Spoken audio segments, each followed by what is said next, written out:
शांति।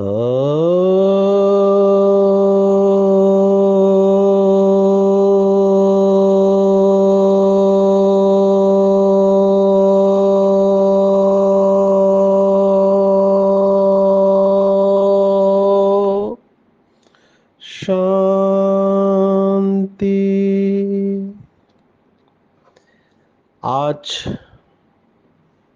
19 जून 2023 भारत में सोमवार है। Today is 19th June 2023 and it's Monday in Bharat. आज की मुरली का जादुई रहस्य स्वयं को प्रेरणा देने के लिए magical secrets of today's Murli for motivating the self. आज की पूरी साकार मुरली वैल्यूज के ऊपर है। दिव्य गुण। मुझे कई बार ऐसे लगता है कि मास्टरी की स्टेज तब आती है जब हम एक एक दिव्य गुणों की गहराई में जाते हैं। जितना जितना बाबा के बच्चे इन दिव्य गुणों के महत्व को समझते जाएंगे, जितना जितना हमको इसका महत्व पता चलेगा, बुद्धि स्वीकार करेगी, और जितना जितना बाबा के साथ हमारा योग स्थिर होते जाएगा, स्थायी रहते जाएगा, उतने ये दिव्य गुण हमारे अंदर धारण होते जाते हैं। और ये दिव्य गुण ही हमको हर परिस्थिति में विजय दिलाते हैं। आज की मुरली में मुझे ऐसे लगता है कि टेक होम ये दिव्य गुण हमको लेने चाहिए। जैसे हिम्मत है, पूरा ड्रामा हिम्मत के ऊपर बना हुआ है, क्योंकि जहाँ हिम्मत है वहाँ परमात्मा की मदद है, और जहाँ परमात्मा की मदद है वहाँ विजय निश्चित है। तो हिम्मत, करेज, अंग्रेजी में कहावत है कि it takes courage to stand up and talk, but it also takes courage to sit down and listen. माना खड़ा होके बोलने के लिए हिम्मत चाहिए, और नीचे बैठ के सुनने के लिए भी हिम्मत चाहिए। हर फील्ड में हिम्मत चाहिए। आज मुझे एक बाबा के बच्चे ने पूछा कि मैं इतने साल से ज्ञान में हूँ, पढ़ा लिखा हूँ, मेरे साथ वाले सभी आगे चले गए, तो मेरे अंदर वो हिम्मत नहीं होती है भाषण करने की, और मैं अच्छा वक्ता नहीं बन पा रहा हूँ क्योंकि डर लगता है। तो ये इसको बोलते स्टेज फोबिया। भाषण करने का बहुत लोगों के अंदर डर रहता है। मैं ये बात आज इसलिए ले रहा हूँ। वैसे तो हम ट्रेनिंग देते हैं कि स्पीच कैसे देना चाहिए, भाषण कैसे करना चाहिए। मुझे अपना ईश्वरीय बचपन भी याद आ रहा है। मुझे तो बोलने से बहुत डर लगता था। दिल की धड़कन तेज हो जाती थी, मुंह सूख जाता था, क्योंकि जब आपके अंदर आत्मविश्वास की कमी होती है तब ये सब लक्षण दिखाई देते हैं। तुम्हें मुझे आज भी वो दिन याद है जब हम नए नए ज्ञान में आए थे, तो मुझे किताबें अच्छी लगने लगी ब्रह्मा कुमारी की, और मैं पढ़ना चालू किया। तो बहुत सारे किताबें पढ़ ली। तो हमारे टीचर बहन जी को लगा कि ये बहुत समझदार है, इसको बहुत कुछ आता है, तो इसको ही हम क्लास कराने देते हैं। तो जब उन्होंने पहली बार मुझे कहा कि आप योग के ऊपर क्लास कराओ, तो मेरी हालत बहुत ख़राब हो गई। मेरा हाथ पैर कांपने लगा, दिल की धड़कन तेज़ हो गई, मुंह सूख गया। मैंने कहा दीदी मैंने कभी क्लास नहीं किया है, मेरे को आता नहीं है। तब दीदी ने कहा कि बाबा कहते हैं जो हाजी बोलते हैं वो आस्तिक होते हैं, और जो नाजी बोलते हैं वो नास्तिक होते हैं। तो आप आस्तिक हो या नास्तिक हो, अभी मैं नया नया था, मुझे कुछ समझ में नहीं आया क्या करूं। लेकिन उन्होंने ऐसे शब्दों में पकड़ लिया कि मैंने कहा ठीक है, मैं बैठ जाता हूं। अभी मुझे कुछ नहीं पता था कि मैं आगे क्या बोलने वाला हूँ, क्योंकि दिल की धड़कन तेज हो रही थी और सभी सामने भाई बहने बैठे थे। तो उस समय जो भी पढ़ा था, क्योंकि अनुभव तो कुछ था नहीं, लेकिन जो पढ़ा था वो मैंने पूरा जैसे कि तैसे लोगों को सुना दिया, जो भी समझ थी उस समय आधार पर। तो उस समय आदरणीय जगदीश भाई का एक किताब मैंने पढ़ा था, योग की विधि और सिद्धि। तो उसमें की कई सारी बातें हैं, जो जितना मुझे याद थी वो मैंने सब सुना दी। और लास्ट में योग की कमेंट्री भी कराई। तो लोगों को बहुत अच्छे अनुभव हुए। तो मुझे पता नहीं चला ये सब कैसे हो रहा है, क्योंकि मैंने कुछ विशेष सुनाया नहीं था। लेकिन तब लोगों ने जब फीडबैक दिया कि हमको बहुत अच्छा अनुभव हुआ और आपने बहुत अच्छा सुनाया, तब मुझे लगा कि शायद मैं बोल सकता हूँ। तो ये मेरी शुरुआत थी। फिर धीरे धीरे ऐसे लगा कि हमको इसके ऊपर मेहनत करनी चाहिए। तो फिर मैं नोट्स बनाने लगा कि भाषण कैसे करना चाहिए। मुरली के पॉइंट्स के नोट्स बनाने लगा। लौकिक की जो जितनी भी किताबें हैं वो सब पढ़ के उसके नोट्स बना के मैं सुनाने लगा। और शुरुआत में तो ऐसी हालत थी कि स्पीच देना क्या होता है कुछ पता नहीं था। जो भरा हुआ है वो डिलीवर करना, वो इतना ही लक्ष्य होता था कि 10 के 10 पॉइंट सुनाने, 15 के 15 पॉइंट सुनाने हैं। तो आज जब वो बातें याद करता हूँ तो मेरे को हंसने को आता है। लेकिन धीरे धीरे बाद में पता चला कि केवल पढ़ा हुआ सुनाना नहीं है, लोगों को पता चलता है कि ये पढ़ के आया है और पढ़ी हुई बातें सुना रहा है। आपको अपने अनुभव के आधार पर सामने वाला क्राउड, आपके सामने कौन बैठा है, और उसके लेवल पर जाके आपको सुनाना है। जैसे बच्चों के आगे बच्चे बन जाना पड़ता है, बड़ों के आगे बड़ों के समान, डॉक्टर्स के आगे अलग होता है, गांव वाले लोगों के आगे अलग बोलना पड़ता है। और आपकी भाषा उस अनुसार होनी चाहिए।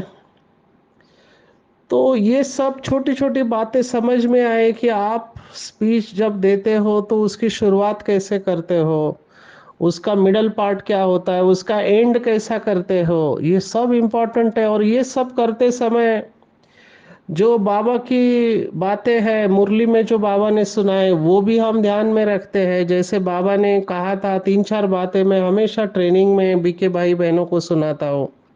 कि बाबा ने मुरली में कहा है कि बच्चे, टॉपिक कोई भी हो लेकिन स्थिति टॉप की होनी चाहिए, पहली बात। दूसरी बात ध्यान में रखता हूँ कि हम सब निमित्त है, करण करावनहार बाबा है। तीसरी बात, हमेशा ये ध्यान में रखता हूँ कि आत्मिक दृष्टि पक्की होनी चाहिए कि ये सब बाबा के बच्चे हैं। तो आत्मिक दृष्टि पक्की होते ही अपने परिवार से मैं बात कर रहा हूँ, ये बात भाव में रखता हूँ कि अपने आत्मिक भाइयों से मैं बात कर रहा हूँ, तो डर निकल जाता है। और सबसे इम्पोर्टेंट बात कि बाबा ने कहा था कि तीनों सेवा एक साथ करनी है। बाबा ने कहा था कि मनसा वाचा कर्मणा, तीनों सेवा एक साथ होनी चाहिए। तो जब आप वाचा की सेवा करते हो तो मनसा भी पावरफुल होना चाहिए। तो इस बात के ऊपर भी अटेंशन रखना चालू किया। हालांकि ये मल्टीपल अटेंशन रखना कठिन होता है। जैसे अभी मैं सुना रहा हूँ तो सुनाते समय मन और बुद्धि का एक एनर्जी सुनाने के ऊपर है और उसका आधा एनर्जी बाबा के रूप के ऊपर एकाग्र करना है। तो बाबा की याद में सुनाते हैं तो उसका तीर लगता है। तो धीरे धीरे ये अभ्यास बढ़ने लगा और फिर पता चल गया कि आप कुछ नहीं कर रहे हैं। आपका केवल इतना काम है कि बाबा की याद में खड़ा हो जाने का, बाकी सब आगे का काम बाबा देख लेता है। ऐसे ऐसे शब्द मुंह से निकलते हैं कि आपको भी पता नहीं चलता कि आप क्या बोल रहे हैं। ये बातें मैं आज इसलिए इतना समय ले रहा हूँ क्योंकि आज बाबा ने पंछियों को याद किया, जानवर को याद किया है, इवन जापान को, अमेरिका को भी याद किया है। तो पंछियों के बारे में बाबा ने कहा जैसे कबूतर होते हैं और तोता होता है। तोते को तोता भी दो प्रकार का होता है, एक कंठी वाला और एक बिना कंठी वाला। कबूतर केवल पैगाम पहुंचाने का काम करते हैं। पहले के ज़माने में डाकिया या पोस्ट या आजकल के ईमेल व्हाट्सएप नहीं थे, तो कबूतर के द्वारा, परिंदों के द्वारा संदेशा भेजा जाता था। तो परिंदों के पैर में कई चीज़ें बांध के उनको भेजा जाता था। आजकल तो इतना एडवांस हो गया है कि बात ही मत पूछो।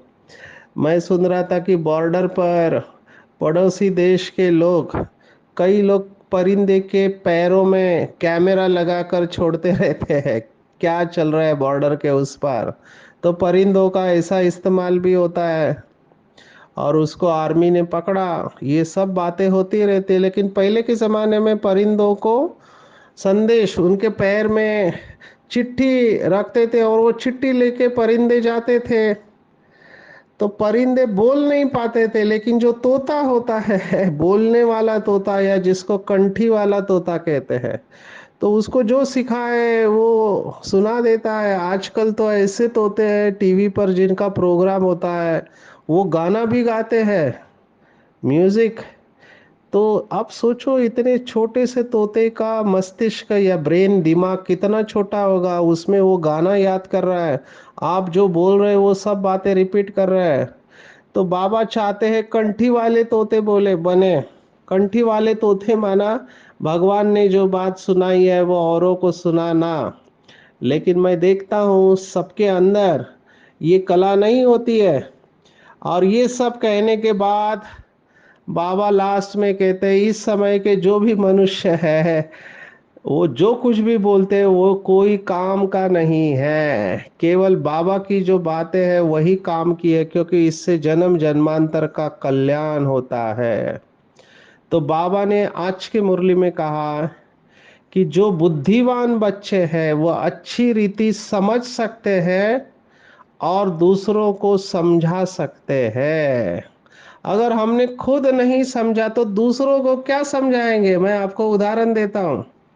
आज यहाँ पर मैं हिसार में हूँ, तो हिसार में आज नशा मुक्त भारत अभियान का लॉन्चिंग हुआ। तो उसके पहले यहाँ के डॉक्टर बच्चे हैं, बहुत अच्छा कपल मुझे मिला, पति सर्जन है और उनकी जो युगल है वो आंखों की सर्जन है, वो भी स्पेशलिस्ट है। तो वो सर्जन भाई मेरे साथ शेयर कर रहे थे कि एक आर्ट ऑफ लिविंग वाला बंदा जो आर्ट ऑफ लिविंग का कोर्सेज कराता है, वो कोर्स करने को आया ब्रह्मा कुमारी के पास। तो ये ऑफ्थेल्मिक सर्जन बाबा की बच्ची है, वो उनको कोर्स करा रही है। तो उन्होंने प्रश्न पूछा कि आर्ट ऑफ लिविंग में और ब्रह्मा कुमारी के राजयोग में क्या फर्क है। तो ये बहन ने बहुत अच्छा जवाब दिया कि आपके यहाँ पे आर्ट ऑफ लिविंग सिखाया जाता है और ब्रह्मा कुमारी में आर्ट ऑफ डाइंग सिखाया जाता है। तो देखो कितनी अच्छी बात उन्होंने सुनाई। तो ऐसे बहुत सारे बाबा के बच्चे हैं जो स्थान, समय, स्थिति, परिस्थिति देखते हुए अच्छी तरह लोगों को समझा देते हैं। मुझे भी एक कंपनी में पूछा गया, क्योंकि कंपनियों में क्या होता है, जो वर्कर्स होते हैं या जो ऑफिसर्स होते हैं उनको बहुत टेंशन होता है, उनको छुट्टी नहीं मिलती है। तो मुझे बोला कि हमको अगर छुट्टी मिल जाएंगे, हॉलीडे मिलेगा तो हमारा टेंशन दूर हो जाएगा। तो सभी लोग छुट्टी की बात कर रहे थे तो मेरे मुंह से निकल गया, मैंने उनको कहा कि holiday is not a place to visit but holiday is a state of mind. If you are holy then every day is a holiday for you. मैंने उनको कहा हॉलीडे ये कोई स्थान नहीं है जहां जाके आपका टेंशन दूर हो जाए। हॉलीडे ये मन की अवस्था है। अगर आप होली है, होली माना पवित्र है, तो आपका हर दिन हॉलीडे है। तो ये उस समय आया, नेचुरल फ्लो में आया। तो बाबा के ज्ञान को दुनिया के सामने समझाना, उसके लिए आपको खुद को अनुभव चाहिए, आपका मनन चिंतन चाहिए। नहीं तो कई लोग बहुत सारे प्रश्न पूछते हैं आपको। ऐसे बहुत सारे अनुभव 27 साल में बाबा ने कराए हैं। अगर मैं सुनाने जाऊँ तो बहुत टाइम लगेगा। लेकिन हमने देखा कि उस समय बाबा ऐसे टच कर देता है, लास्ट मोमेंट में पूरा स्पीच बदल जाता है। ये बात मैं यहाँ पे इसलिए सुना रहा हूँ कि मुझे ऐसे लगता है कि अगर हमारी मन और बुद्धि बाबा से कनेक्टेड है, हम मन और बुद्धि से बाबा को समर्पित है, तो सही समय पर सही शब्द हमारे मुख से निकलता है और जिसका सामने वाले को तीर लग जाता है।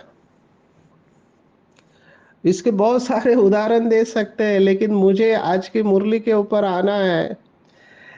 मुझे लगता है जो अंग्रेजी में कहावत है कि साइलेंस इज गोल्ड, लास्ट में हमको यही करना पड़ेगा। वो है आज के मुरली का सार। बाबा ने कहा मुख में मुहलरा डाल दो, क्योंकि लास्ट में वाचा की सेवा बंद होने वाली है। और मैं अभी सब जगह जाता हूँ तो मैं देख रहा हूँ जो समझदार लोग हैं वो बहुत कम बात करते हैं, क्योंकि उनको पता है आगे क्या होने वाला है।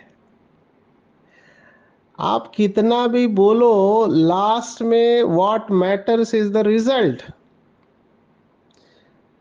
कई लोग बहुत बोलते हैं लेकिन प्रैक्टिकल में उनके लाइफ में वो चीजें दिखाई नहीं देती। तो जो समझदार पढ़े लिखे लोग हैं वो इन सब बातों में जाते नहीं है, वो सार रूप में रहते हैं।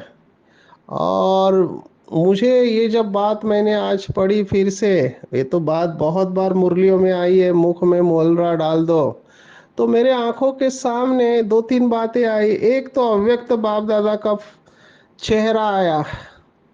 तो मैं देखता था अव्यक्त बाप दादा को, बहुत क्लोजली ऑब्जर्व किया, कितना कम बोलता है। और जब अवतरण होता है तो बाबा पहला कितना समय तक दृष्टि देता है, क्योंकि वो आता है साइलेंस की दुनिया से, वो टॉकी से नहीं आता है, वो मूवी और साइलेंस की दुनिया से आता है। तो उसको बोलना अच्छा नहीं लगता है, आवाज में आना, क्योंकि वो आंखों से बातें करता है। वो सागर है, छलकता है आंखों से। बाबा के आंखों से लहरें आती है। जिन्होंने भी अव्यक्त बाप दादा को सामने अनुभव किया है वो सब ये जानते हैं, वो लहराता प्यार का सागर और हम नदिया की धारा। तो ये अनुभव होता था जब अव्यक्त बाप दादा के सामने बैठते थे, जैसे कि नदी सागर में समा रही है। हर वक्त जब भी मैं बाबा से मिला मुझे ऐसे अनुभव हो रहा था कि जैसे जन्म जन्मांतर की मेरी आश पूर्ण हो रही है। कितना जन्म मैंने भक्ति की होगी, कितना मंदिर गया होगा, कितने उपवास किए होंगे, कितना व्रत रखा होगा, कहाँ कहाँ नहीं गया होगा मैं भगवान का एक सेकंड का दर्शन पाने के लिए। और वो भगवान गॉड अल्लाह ईश्वर मेरे आंखों के सामने है। तो अवस्था क्या चाहिए? 5,000 साल से जिससे बिछड़े हुए हैं वो आकर आपको मिले तो अवस्था कैसे चाहिए? तो मैं बस देखता रहता था, देखता रहता था, और देखते देखते खो जाता था। ऐसे लगता था कि मैं समाते जा रहा हूं बाबा के प्यार में और मुझे कुछ नहीं चाहिए। और यही थॉट, ये सब बाबा ने कराया, क्योंकि पहले तो बहुत एम्बिशियस थे, महत्वाकांक्षी थे। अमेरिका जाना है, एमडी करना है, बहुत पैसे कमाना है, बहुत सारी इच्छाएं थी। लेकिन जैसे ही बुद्धि ने जजमेंट दिया मुझे कि भगवान आया है, सारी दुनिया एक तरफ और भगवान एक तरफ, क्योंकि शास्त्रों में पढ़ा था, सुनी थी कहानी कि वो एक तुलसी का पत्ता वो भी भारी पड़ जाता है। तो वो सब सुना था। और जब बाबा से मिला तो वो अनुभव हुआ और डिसीजन लिया कि बस बाबा मिला, अभी कुछ नहीं करना है।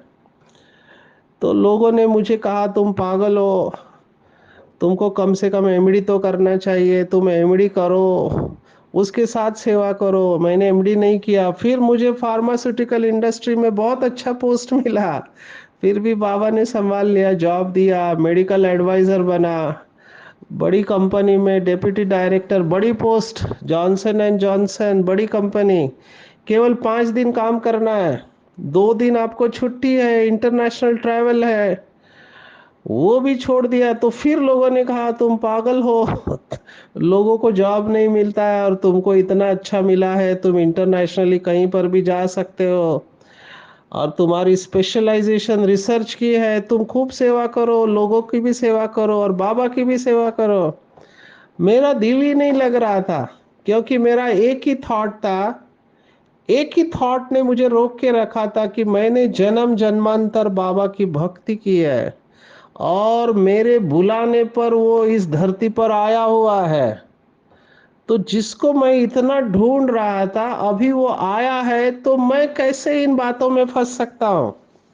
ये एक थॉट, और उसमें फिर बाबा ने एक मुरली में कह दिया कि अगर बच्चों को 2 वक्त की दाल रोटी मिल रही है तो बाबा की सेवा में लग जाओ। ये थॉट जैसे कि वो final nail in the coffin अंग्रेजी में कहते हैं कि आखिरी खीला ठोकते हैं कॉफिन में, वैसे हो गया और फिर सब कुछ छोड़ दिया।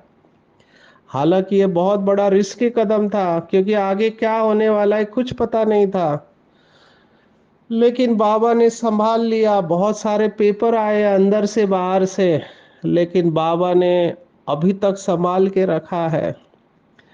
तो मैं ये अनुभव से कह रहा हूँ कि जितना जितना हम बाबा को समझते जाएंगे, ये अंडरलाइन करेंगे ये वाक्य, क्योंकि बाबा ने मुरलियों में कहा है कि मैं जो हूँ जैसा हूँ बहुत कम बच्चे मुझे जानते हैं। अभी जो हूँ जैसा हूँ जानना माना क्या, कि बाप जो है जैसा है उसको जानना मानना और चलना ये इजी नहीं है। क्योंकि जिस समय हमको बाबा की बातें समझ में आ जाएगी, the moment you realise that आपकी सभी बातें जो भी आपको पकड़ के रखी है वो इमीडिएटली ड्रॉप डाउन हो जाती है। आपको कुछ खींचेगा नहीं केवल बाबा के अलावा, लेकिन ये रियलाइजेशन आने में बहुत टाइम लगता है।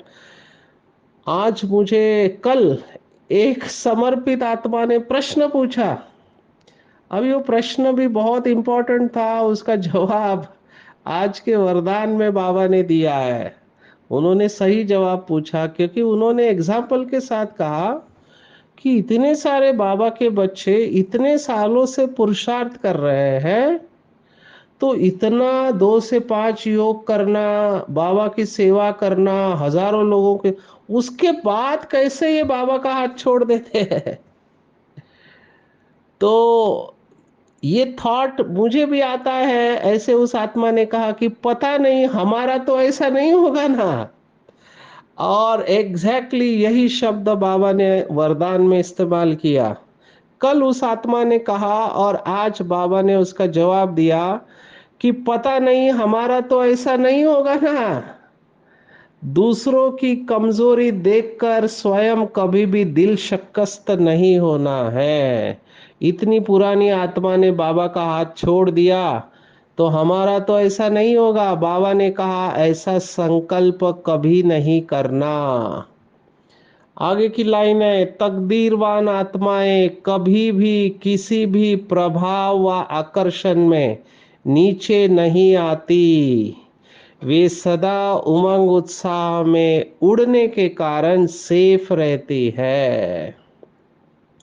तो पीछे की बातें, कमजोरी की बातें जो सोचते हैं, पीछे देखते हैं, तो पीछे देखना अर्थात रावण का आना।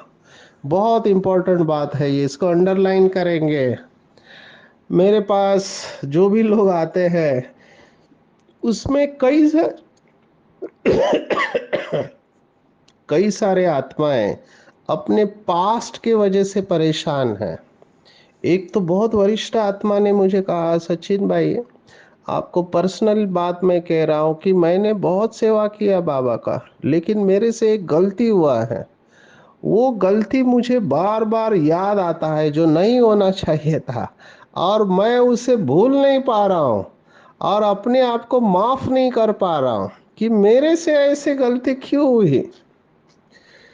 तो बहुत सारे ऐसे मेरे को प्रश्न पूछते हैं, क्योंकि उनको ज्ञान पता है।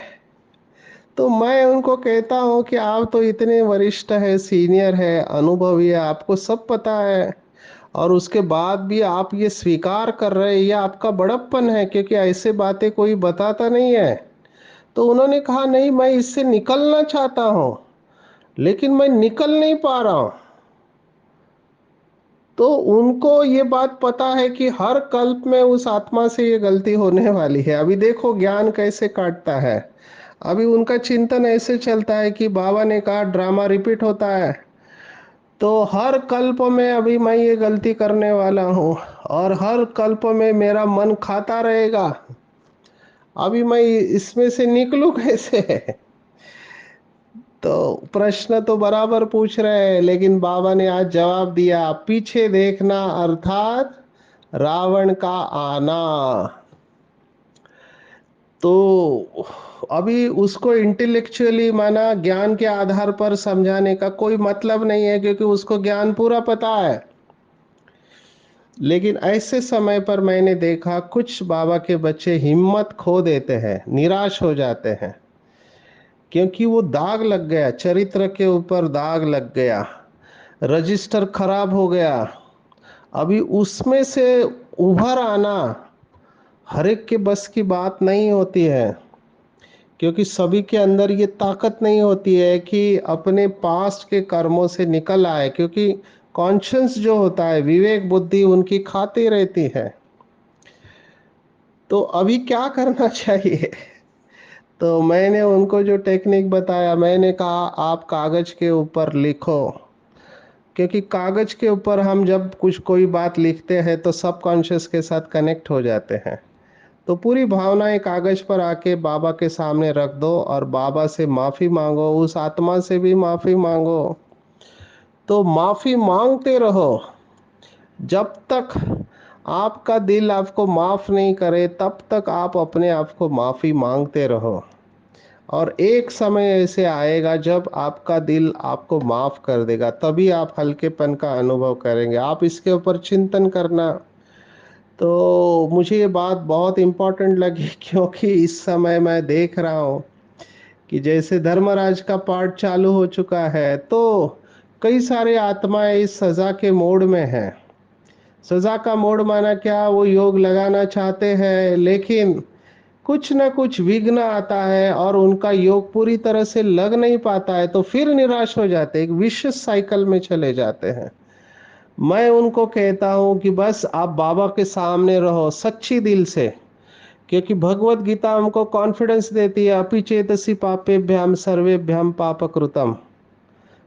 तो कितना भी पापियों में से पापी हो, अगर आप सच्ची दिल से शिव बाबा को आप समर्पित हो जाते हैं, तो बाबा आपको सभी पापों से मुक्त कर देगा। ये भगवान का वायदा है, सर्वधर्मान परित्यज मामेकम शरणम व्रज। तो सर्व पापों से मुक्त कर देगा। इसलिए आप बाबा के सामने रोज बैठ के बाबा को सच्चे दिल से माफी मांगते रहो, तो एक ऐसा समय आएगा कि आपका दिल आपको माफ कर देगा। और हर एक की राय को सम्मान देते चलो, कोई कैसा भी है, सामने वाला सम्मान दे ना दे, मेरा संस्कार है सम्मान देना। और ऐसे सम्मान देने वाले कभी किसी का अपमान नहीं कर सकते, वो स्वधर्म में स्थित रहते हैं। मुख में मोहलरा डालना का दूसरा अर्थ है कि ताली दो हाथ से बजती है। सामने वाला आपको कितना भी उकसाने की कोशिश करे, आप अगर पार्टिसिपेट ही नहीं कर रहे हैं तो वो चुप हो जाएगा। मेरे पास ऐसे भी लोग आते हैं, वो उकसाने की कोशिश करते हैं कि अभी इनको गुस्सा आएगा, अभी इनको गुस्सा आएगा। मैं बिल्कुल चुप हो जाता हूँ, क्योंकि उनको मुझे पता है कि मैं कुछ भी कहूँ ये और दो बातें बोलने वाले हैं। शांत होके उनको सकाश देते रहो। और जितना हो सके ऐसे परिस्थितियों से अपने आप को दूर रखो, क्योंकि दिन ब दिन लोगों का गुस्सा बढ़ते जाने वाला है। पुरानी दुनिया से बेहद का वैराग्य रखना है। विनाश के पहले अपना सब कुछ ईश्वरीय सेवा में सफल कर देना है।